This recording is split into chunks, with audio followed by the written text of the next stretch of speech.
Alrighty, what's up guys, and welcome back to the channel. If you are new here, this is our new series. We haven't determined the name for it yet, but we are probably gonna call it something along the lines of a walk around, because that's essentially what it is. Now some of you may recognize my voice. I go by the name of It's Big Red on social media, and yeah, you guys also might recognize me from the Dewet&Bikes channel because I review all of their bikes. And yeah, that's kind of just what it is. We have got a 2018 KTM SuperAdventure S1290.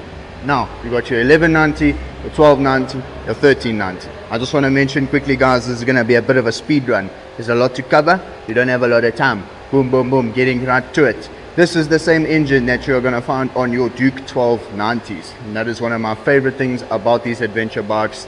They are naked bikes that have just been slightly altered, made a little bit bigger, and it is the perfect adventure bike in my opinion. I have ridden this one, which is an 1190S as well, just a little bit older, as well as two 1190Rs. You actually have another one at the back of the workshop. And what I can say is that out of all of the bikes that I've ridden, that KTM 1190 and that M209 are most definitely at the top of my list. So these are one of my favorite bikes, or models of bikes should I say. Now getting straight to the point guys, we have got a keyless key system. There's a correct wording for it, but I can't remember it right now because we're doing a speed run. Obviously over here, if you need to, you can plug in a cell phone or something, you know, just your normal car chargers will plug into there. You got some storage over here if you need it. Obviously it is an adventure bike. You are going to want to keep your phone nice and safe. So what a better place than to keep it safe than on your bike. Coming over onto the dash, there's a lot going on guys, there's a lot. I'm actually going to jump on here. So in terms of set, you've got your riding mode. You've got sport, street, rain and off-road. All of those different modes are essentially just going to alter your ABS, your throttle response, suspension, a lot of stuff. Traction control especially.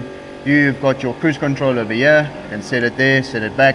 You've got your date, your mileage, your battery voltage, your oil temperature. You've got KTM My Ride, where you can connect it to your phone and get all sorts of information there. You've got your general information, warnings, service, extra functions, your motorcycle obviously here. You've got your suspension dampening, your load, where you can select whether or not you've got a passenger with you. Over there, as you can see now, it's showing that it's just a single rider. So you can also select rider and luggage, rider and pillion, rider, pillion and luggage. That's all just going to be adjusting your suspension. Obviously you've got your damping. This is mainly to do with your suspension again. Ride modes, you've got your traction control, your ABS, HHC, I'm not too sure what that is, but I'm sure we can figure it out and pop it up on the screen for you guys. General settings, obviously your navigation info, quick selector, quick action, preferences, shift light. It goes on and on and on and on and on and on and on. So you guys can really actually spend a good couple of hours fiddling with this thing and actually just personalizing it and making it the way that you want it to be. I know there was a lot of information at once, but as I said guys, we are on a time crunch. As I said, it is keyless, so in order to start your bike, you'll simply walk up with your key, you'll press that button and your kill switch will be on, and there you have it. On that note, we've got a very, very nice aero exhaust over here. Fits the bike absolutely perfectly. Sound immaculate. Not gonna rev it too much, she is very cold. You've got an adjustable windscreen here. You simply turn this little knobby thing and it will go up and down. You've got some stock mirrors on there. Obviously with your adventure bikes you're going to have your crash bars, very, very nice. We've got a dual Brembo system at the front. I'm pretty sure we got Brembo at the back. Yep, Brembo at the back as well. It's a modern bike guys, it's KTM, it's going to have all your nice little fancy touches, other than maybe some Öhlins suspension. You know, that's specific to our Yamaha gang. We've got a very nice swing arm. I love KTM swing arms. It works so well. It's simple, effective. It works so well. We've got a nice little chain guard over there. Obviously you've got your top box mounting bracket. You can also get your brackets over here to get your side boxes on there. We've got a very nice, squishy and comfy pillion seat. Makes sense. These adventure bikes are often the go-to for your husband and wives. Husbands convincing their wives to jump on the bikes with them. I know this is pretty much what it's going to take for me to get mine on a bike.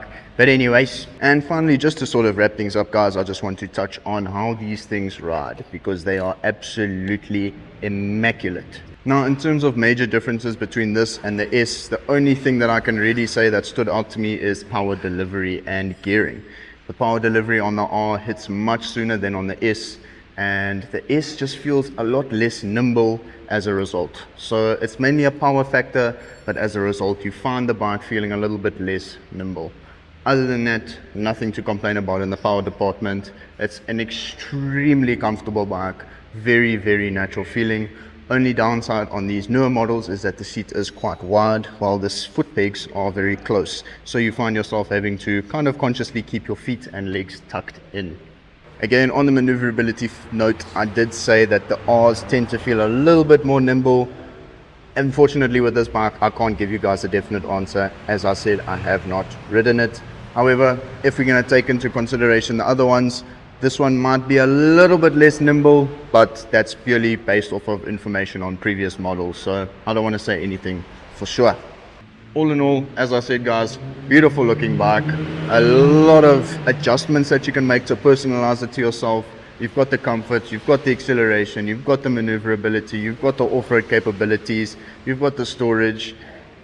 Again, as I said in one of the Two Wheel Talks episodes, these adventure bikes it's a big, beautiful mess of all the bikes mixed together. You've got comfort, acceleration, maneuverability, off-road capabilities. I'm just repeating myself. You guys get the gist. Adventure bikes are where it's at. To put it simply, adventure bikes are where it's at.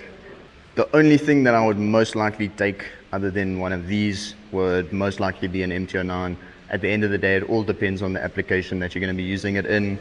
I've ridden the Africa Twins. I'm still going to take this over the Twin. I've ridden the GS. Still going to take this. NC. Still going to take this. The only adventure bike that I haven't ridden is the Tenere, but every other adventure bike that I've ridden has failed to impress me more than these, should I say. That's the correct way to say it. Guys, I hope you enjoyed this video. I hope I was able to answer a few questions that you have.